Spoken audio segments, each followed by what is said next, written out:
Brodski harmonikaški orkestar Bela Plemeniti Panti osnovan je 1966. godine pod nazivom Omladinski harmonikaški orkestar, a činili su ga učenici prve generacije harmonikaša, da bi 1971. godine pristupio Hrvatskom pjevačkom društvu Davor kao orkestralna sekcija, a 1973. godine počinje djelovati u okviru Erkuda Đuro Salaj.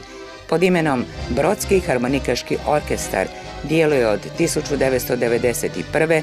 do 2004. godine, kada u čast osnivača i dugogodišnjeg voditelja mijenja ime u Brodski harmonikaški orkestar Bela Plemeniti Panti.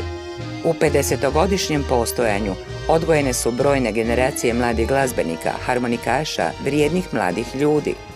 Ostvareno je puno koncertnih gostovanja u Hrvatskoj i inozemstvu, brojnih međunarodnih natjecanja s visokim rezultatima i nagradama, festivala i drugih projekata.